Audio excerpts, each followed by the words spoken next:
Living your life for God and prioritizing Him in your marriage can be uncomfortable, and it goes against the current of today's world.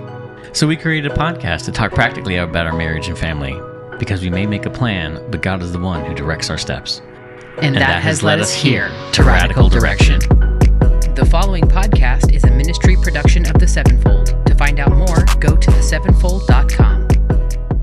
Welcome back to Radical Direction, everyone. My name is Virginia Price. My name is Jacob Price. And if you have not been here, then welcome to the show.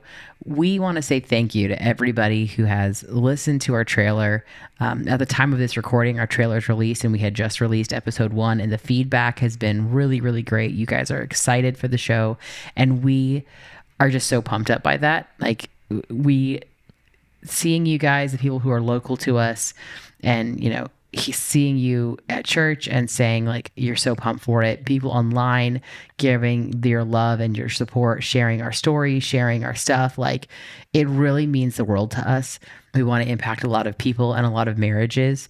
And, we're just two people who are trying to do what the Lord told us to do. Mm-hmm. And so your support means so much to us. So thank you very, very much. It's just an honor to. Yes. Thank you. Thank you, everyone.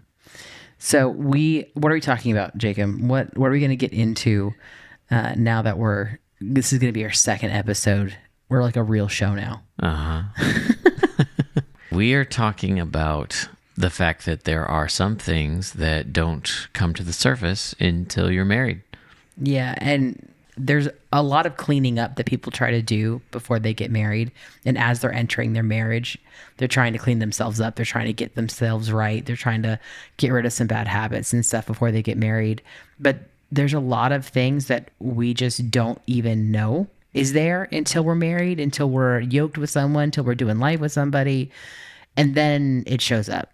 Mm-hmm. And then there are some things that we just can't clean up before we get married, and we actually need the marriage process to purify us, basically. Mm-hmm. There's a lot of sanctification is the church word for it.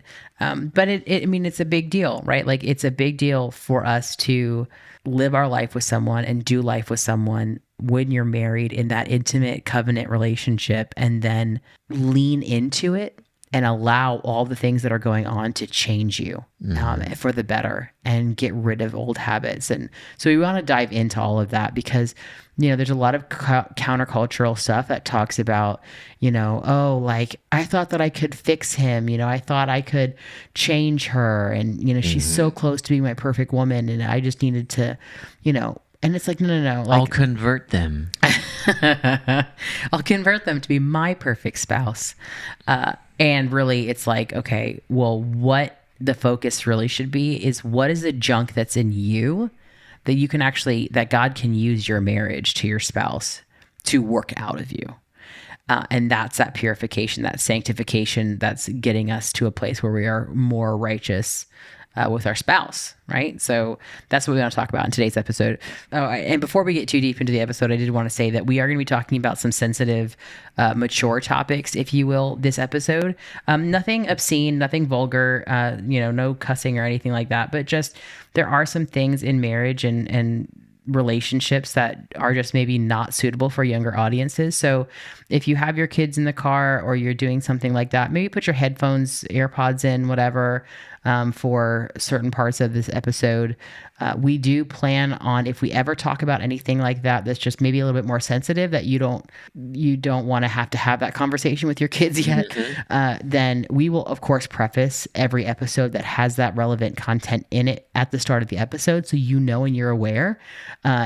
We are going to always try to be tactful and very mindful of what we say and what we share. However, there are sensitive topics that we feel are very important to discuss with marriage in particular. And just know that every episode we intend to be a family-friendly podcast, that you would not be concerned if you were just doing the dishes and your kid walked in or, whatever.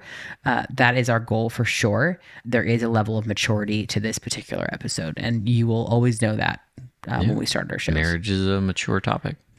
Yes, and it's not for the faint of heart. No. All right, so Jake, what do you want to say about this first point here? So you can't perfectly clean yourself or your spouse up right before you get marriage, and that shouldn't be the intent. right, there is ground that you can lay, such as premarital counseling, that helps aid in understanding where your spouse is coming from and some of the expectations and decisions that you will have to make in marriage. But it's not going to cover everything. And some of that stuff is only going to come out in marriage. Yeah, and when you're leading into marriage, you're usually very self-focused. You're really thinking about yourself and your how are you going to handle certain situations, and your excitement over certain things, and it's very you focused. And even in the excitement and the joy of getting married, you're still thinking about yourself. You're thinking about your own expectations, your own desires, your own feelings, your own hopes, and all those things. And so it definitely helps to have an outside third party that's like bringing some things to the light, because it forces you to think about your spouse, and it forces you to view them as their own person. And, one of the things that I was told when we were getting married is that, God's not only my father. He loves me. He cares about me. I'm his daughter. He wants the best for me, and he's looking out for me, right? And that's all you think about when you're single, because it is you. But God is also your spouse's father, which means that God's not only your father, but he's your father-in-law. And so he loves your spouse just as much as he loves you.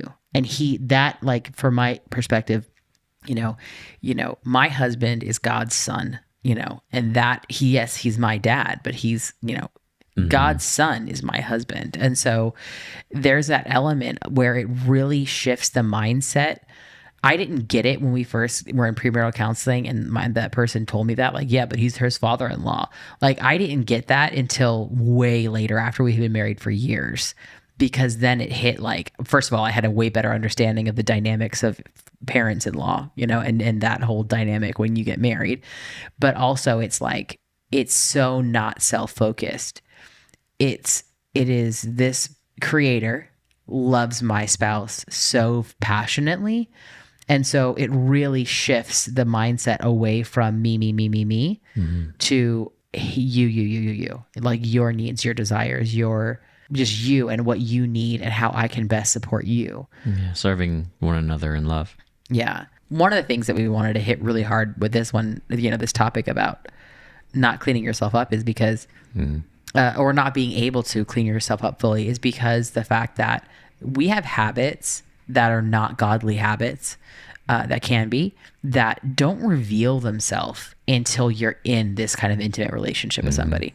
You can have you can think that your life is good, you're chugging along, things are great, and you don't really have a lot of friction. But marriage will bring friction into every aspect of your life. And, friction can be good, but also it is something that we have to come at with the attitude of like, yeah, this might be uncomfortable, but it's uncomfortable for my good.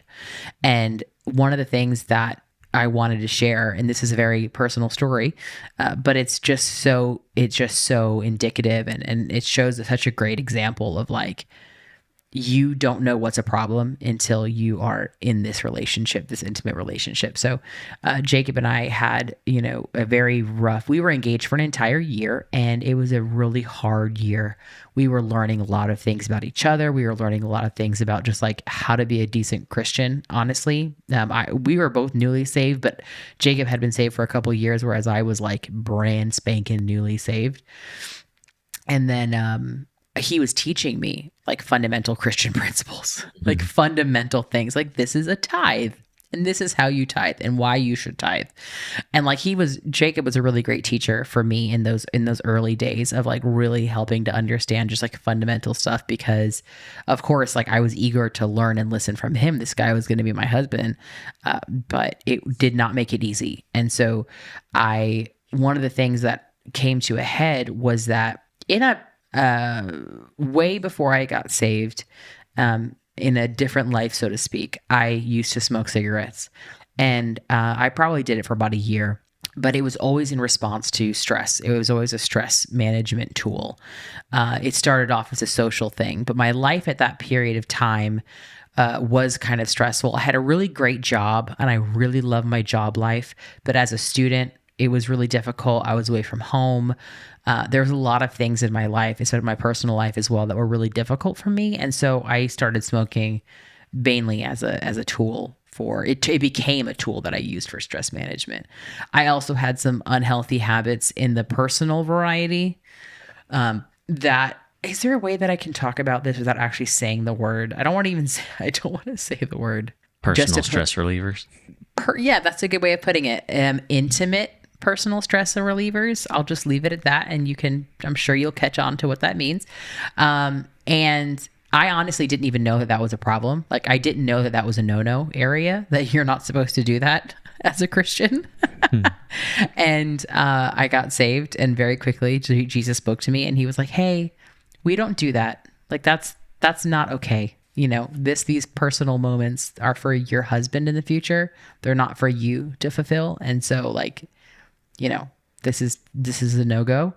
And I genuinely just was flabbergasted. I had no idea, because I was going from someone who is in my early 20s, completely immersed in the absolute worldly culture, like believing everything that everyone does is great. And then literally in my, early to mid 20s, running into this wall of Jesus, and oh, this is confronting everything that I thought that I knew. And I'm having to relearn how to be a human now, apparently. Yeah. And so thankfully, praise the Lord, and maybe that's where the radical obedience started. Jesus told me the one time, and I never ever dabbled back into that thing ever again. But those were habits that I had built that helped me to relieve stress. And so then enter this really hectic and hard first year of engagement, where I was fighting with my parents who didn't want me to get married. They thought Christianity was just like a fad for me personally. And, I don't blame them. I have a lot of impulsive activity in my past. And honestly, I don't blame them. Like, if I was a parent and my kids were doing the things that I did, I would probably just be as skeptical coming from where they are. But, I was trying to do the right thing, and I was trying to live a godly life and enter a godly marriage. And so I had to take all of the stress and the fighting with my parents. And then Jacob and I were fighting, and all the stress of trying to plan a wedding and not knowing what to do. And we ran butt heads, really, I guess. Arguments that we had. We had so many arguments. So there's this one night in particular, that is the kind of the crux of the story here, is that Jacob lived in a townhouse with some friends of his, and we had gotten into this fight in the living room. And so I'm outside of the house, and I'm pacing up and down the sidewalk in front of his townhouse, and I just get so frustrated, and I whip out a cigarette. And I had not had a cigarette in ages, but we had been fighting so much that I had gone to the store and bought a pack of cigarettes, because the other physical, intimate activity that couples can do to help take the edge off of stress after they're getting over a fight, we couldn't obviously do that either.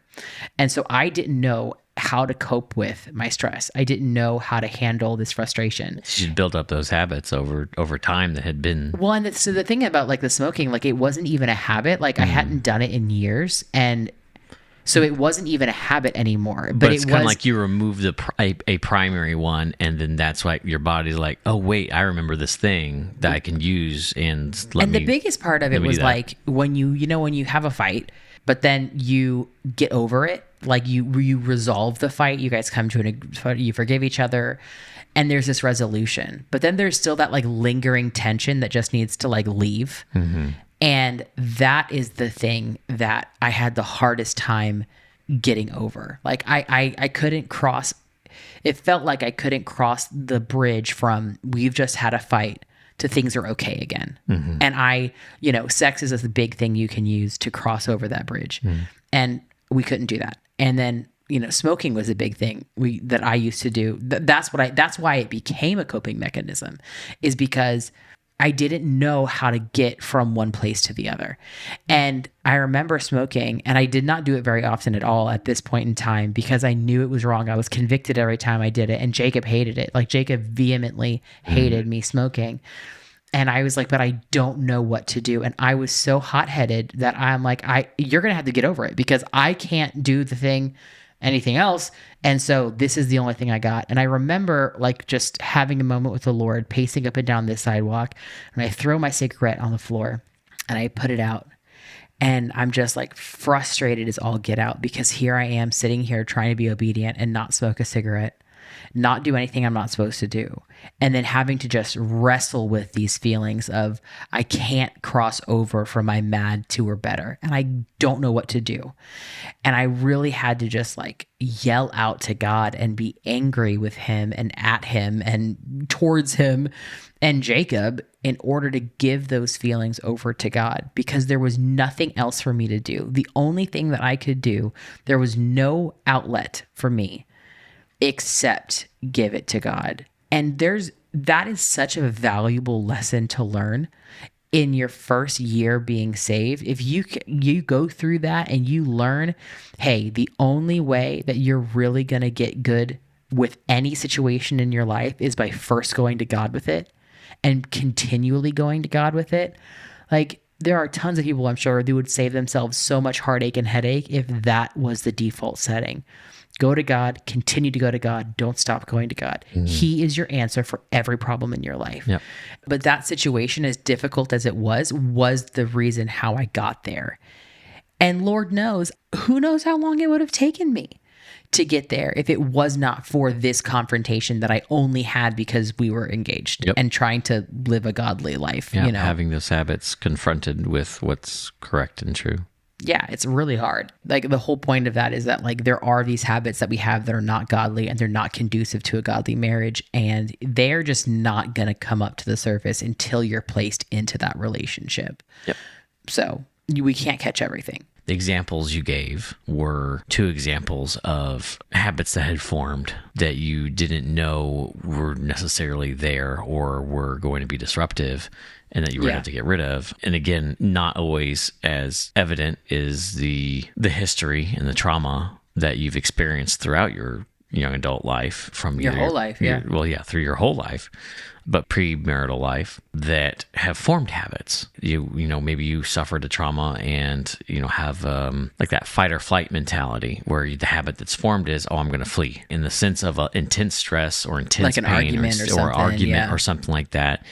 You're used to just, okay, I got to get out of here as fast as possible because I know I'm going to get hurt, or you shut down and disengage. And like for me, that's what would happen to me, right? As soon as we start having a fight, right? And I feel, I just suddenly start feeling like I'm being attacked. And then I start shutting down and I don't want to talk anymore. And then I try to give the cold shoulder. And then I'm already in my thoughts at that point. Well, my thoughts, right? And the enemy is, just preying on that and is inserting all sorts of things and trying to get me to think all sorts of things and get me to agree with all sorts of things. Right. Yeah. And even that the trauma that's been built up is trying to do the same thing. And the hard part about that for me was that I externally process a lot with you when in a fight, but you were shut down. So you weren't processing back to me. Mm-hmm. Not giving you the feedback you needed. No, and then, now granted, I understand, like, I was angry raising my voice, which then triggered you, and so you shut down. But then even later on, when I would be like, okay, no, but seriously, like, I want to help, I want to understand where you're coming from, like, you were still so shut down that you couldn't even, like, break out of it to just, reiterate to me what was wrong with you, you know? Yeah, so it's identifying things like that. And anger outbursts. Because you can take these things, formulate them as a habit and say, okay, is this something that is reflective of Jesus? Right? Is this something that's reflective of who I'm supposed to be and how I'm supposed to behave? Right? And if the answer is no, which in most cases it won't be, honestly, right, for these things that are coming to the surface, then that's something that you can focus on changing. Yeah, and that one of the things we'll hit home with it at the end of the episode is that there's 3 steps that you really have to do when you're in conflict in your marriage and just processing through your marriage. I honestly think there's just 3 main things. Number 1 is lean on God. Number 2 is discern the devil. Number 3 is have grace for your spouse. Yep. We already kind of talked in the beginning about leaning on God, and the discerning the devil part right now I wanted to bring up because if you are with someone like this, right? Like maybe someone like Jacob who shut down, or someone like me who's like hot-headed. Either way, one of you, if not both of you, one of you in this circumstance has to discern the devil. You have to discern, to put some Christianese on it, where the hooks are in your spouse, Where are the points that you know enough about their background or their story that you're like, oh, this could be something that's being triggered right now? Maybe discerning it in yourself, like, okay, I'm angry, but I feel like I'm more angry than I should be. Mhm. Maybe this is how the devil is using me.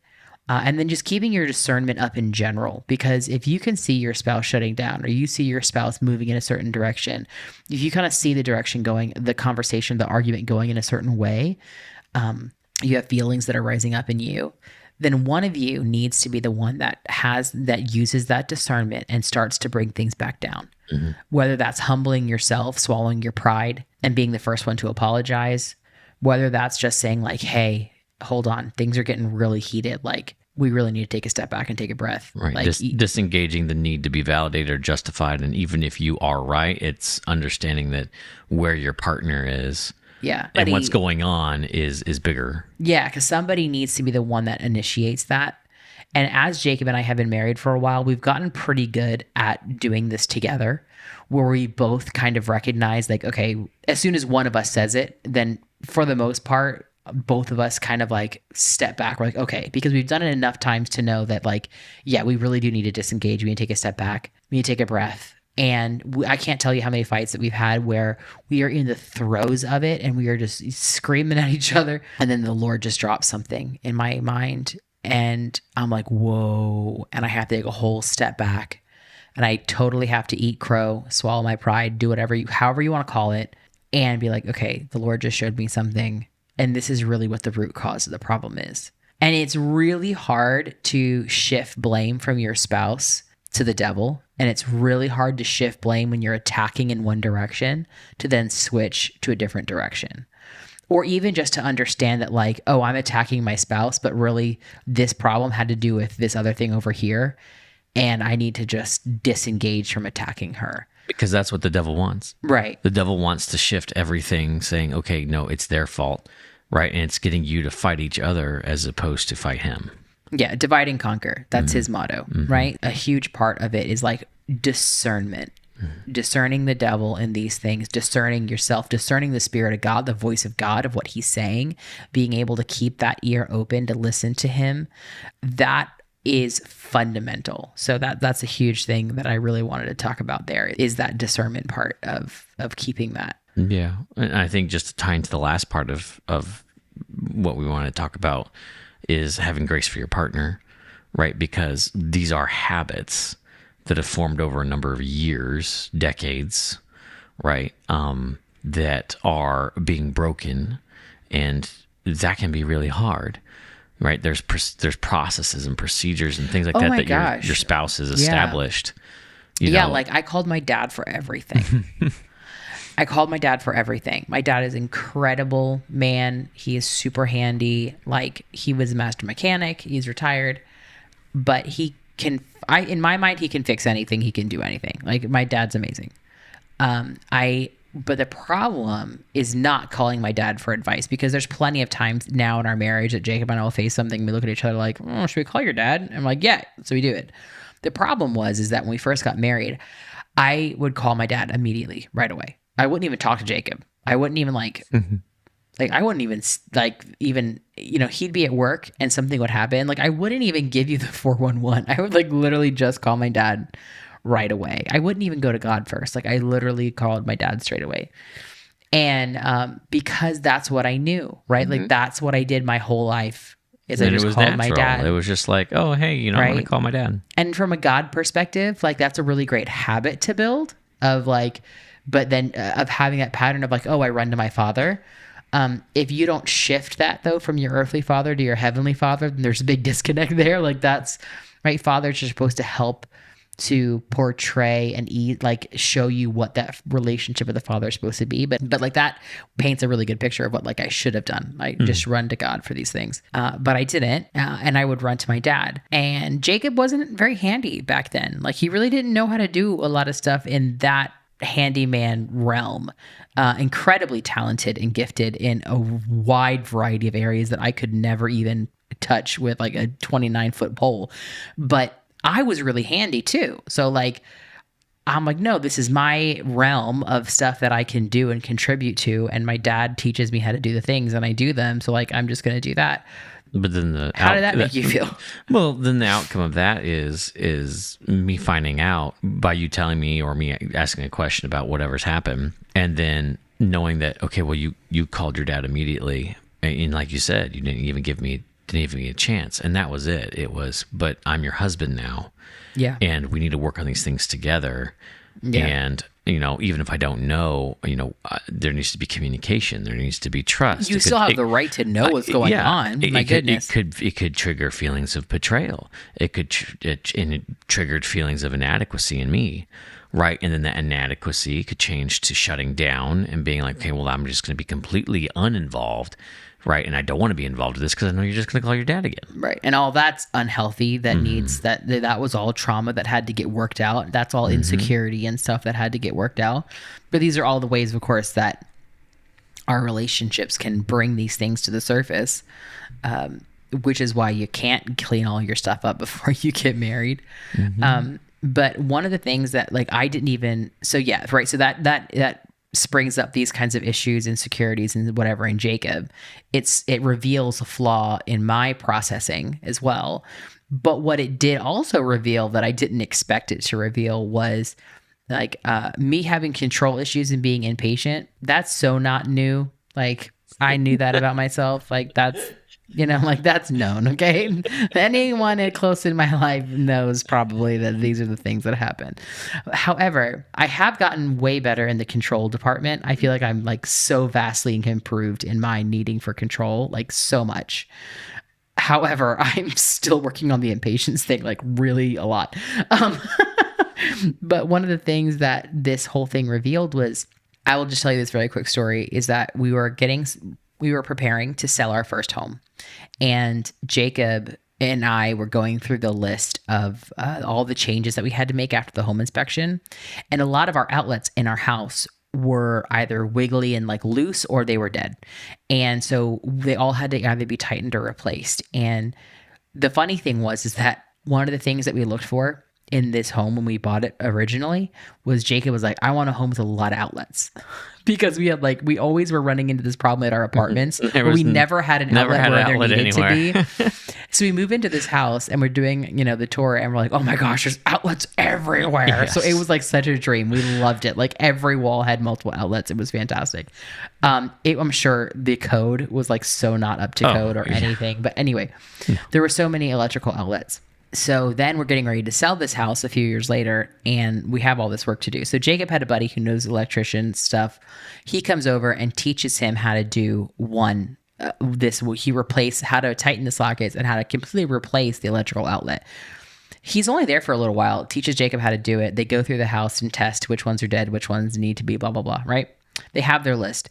I'm like, we're going to have to hire somebody or we're going to have to hire him and whatever. Jacob, I go to bed because I'm just like done. The days are long. The kids were super young. Mm-hmm. Jacob goes out in the middle of the night, goes to the hardware store.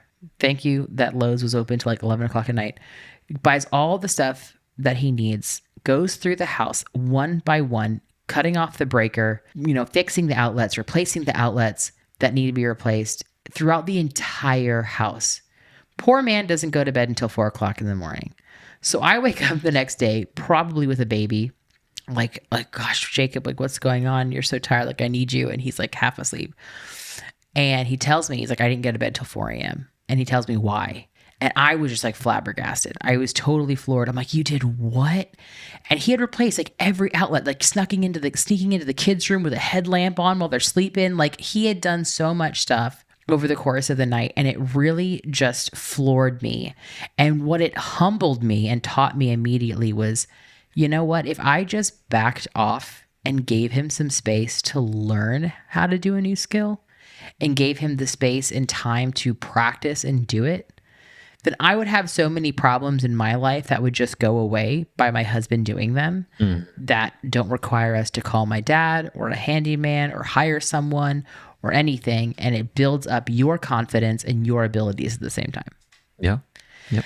Then, just to prove that I am very flawed, fast forward to just like 4 months ago, ish. Yeah, some yeah. Yeah. Uh, Like spring of 2023, we have a 10 passenger van that has a battery located in a really weird spot. It's underneath the driver's seat. Okay. It's not under the hood, it's underneath the driver's seat. So we do all these tests because the car battery is not working, the car won't start. We try jumping it. It works only for a day, and then the battery just full blown dies. And so it has to be replaced.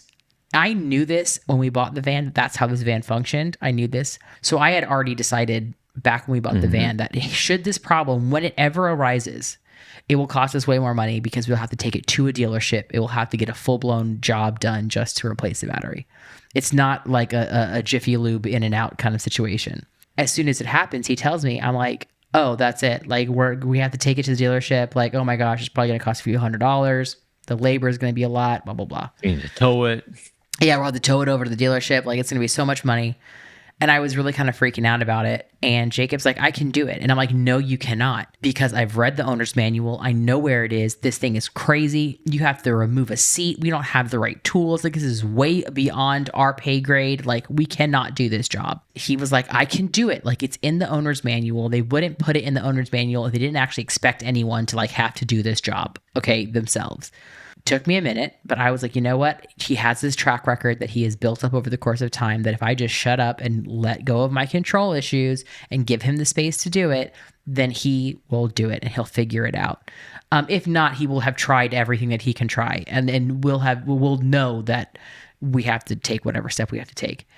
And Jacob learned that because I had this flaw, he could have more latitude to do these things if it didn't impact me and the family so much, because with 6 kids, we really need to have 2 parents as much as we can for either one of us to be like really happy and cool at the end of the day.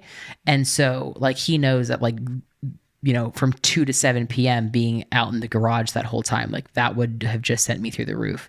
So he knew to wait until I went to bed. But I went to bed, and he went to the auto parts store. He got the things that he needed. He went into a friend's house and borrowed a tool that he needed for the job that was specialized, and then did the whole job.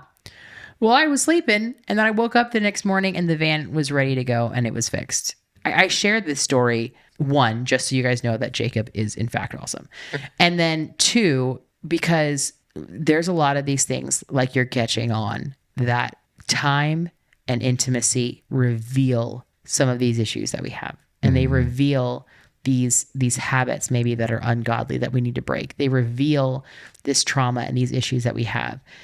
But if we lean on God, if we discern the devil, and if we give grace to our spouse, there really isn't, I don't think, anything in marriage that we can't overcome with those things in mind. And if we keep them at the forefront of our minds while we're in our marriage and practicing, then we're going to be able to have a thriving, joyful marriage. 100%. You know, that like you can do things, you can accomplish things, you can get somewhere, like achieve your goals that you have with your spouse. We can function as that 3-strand cord, you know, with God leading the way. Yeah. Having the time and space to be able to accomplish something, and doing that self-learning, like, okay, I can learn this and I can do this, can work to the benefactor, but it also can be a bane as well. Sure. For me, it was, I want to be able to do all the things. I want to do the handiwork. I want to be able to learn. I want to be able to do it, right? I don't want you to do it without me, right? And that was my own letting go of control, because there'd be certain points of time where I'd come home and you'd have done something, and I'd be like, well, I wanted to do that, and now I'm upset, and I'm going to start getting my feelings because I'm upset, right? And that it feels like you robbed me of that opportunity. Right, you robbed me of the ability for me to show off, like, I'm the husband, I can do things, you know, I'm Mr. Fix-It, right? Even though, you know, I wasn't Mr. Fix-It, yeah, you know, and I was still learning that. It's that same insecurity. Yeah, and for me, it's working on my end is I had to humble myself, and it's like, no, you have the capacity to be able to pick up something and learn something and do something, and me getting away from, I have to do all of it. I don't have to do all of the hammering, you know, of putting something together. Realizing that if I give you the time and the space that you need to be able to do something, that you'll accomplish it as well. it becomes I'm trying to take on the world, and I need to have all these burdens on me because Right. I have You to have to be the I one have that to be does the it. one that does all of it. It's like, no, we can work together as a team, and then you can do it too. I can actually take some of the stuff and say, okay, well, this needs to be done and this needs to be done. Or you can say, well, I can do this, or I think I just need to call my dad and he can help me out. And it's getting into those where, okay, I may have other things going on more pressing that I want to deal with, and be like, well, sure. If you can call your dad and figure this out, great. I can go focus on something else. Yeah. Right. I can go do something else. I can do the thing maybe I wanted to go do something else really badly. But then there was this emergency thing, and you're like, oh no, I'll handle it. I'll be able to do it. And it's me stepping back and saying, okay, I know that you can. Right. Is knowing that you are capable of doing these things, being handy, right, or whatever the task may be, and I don't have to take on that thing. I can relinquish that control and delegate, as it were, to you. Yeah, that's control issues that you have on that side of Maybe not delegate's not a good word, but give those things. Just allow me to do it. Allow you to do it instead of forcing myself to do it. Yeah, because a lot of that handy stuff, I am away. good at it. I'm very good at doing handy things. But also, there are things like that I enjoy doing. Like, you know, I enjoy doing certain things like that. There are certain projects that I'm like, yeah, like I find pride in, you know, whipping out some paint and painting a room and hanging a shelf. I do not like painting. I think some of that too. It's funny to tie on to that story is but before the communication occurred, right? I'd come home from work when we were at the apartment. I'd come home from work and a wall would be painted a different color. And I'm like, but I didn't even know that you were going to paint. And how much, and then of course back then it's like, oh, how much did that paint cost, right? Because we didn't have a lot of money. Nah, I got the little sample paints at the store that someone mixed, like a little baby quart of paint. I don't want this. Yeah, it only cost me like $3. But you didn't communicate to me. You didn't get my input, right? But then, and this is the point of the fast story. forward, it's like, you want to paint a wall? Go for it. Paint a wall. If it makes you happy and it makes the home look better. I trust your taste. I trust your skill. Well, then there's a part of it that's like letting your spouses have their outlets, right? That they have. Like, that's a creative outlet. Well, yeah. You know, it's like, well, I wanted to paint the wall green because, you know, X, Y, Z. I'm like, okay, sure.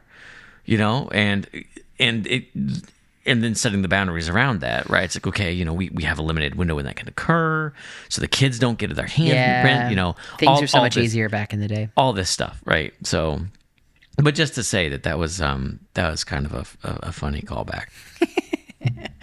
I painted a lot of walls. Yes. Anyway, thank you guys for being here and for the episode. Much. We really hope that this blesses you. Yeah, and that there's something from it that you can take away and either apply to your marriage and your relationship, or your preparations for marriage. Yeah, or even look back on those times. Maybe you've been married for a long time, and you know you can look back on that and like retroactively give your spouse some grace. You know, maybe some of these things can shed some light on, you know, one of the things we talked about, like those fights that we had, they're reoccurring fights, you know, and there's something to be said about paying attention to those reoccurring fights in your marriage and getting to the bottom of them. Yeah. So if you've got comments, feedback, you know, you want to provide some insight, or, you know, you liked what you heard, then email connect@the7fold.com, and we'd love to hear that feedback. We're going to try and get our episodes up on YouTube. They'll still be audio only. They're not going to be video, but if you have one for this episode, I don't know if we'll be able to on YouTube for this one, but check it out and leave us a comment there. Or leave us a comment on any one of our videos over at youtube.com/@the7fold.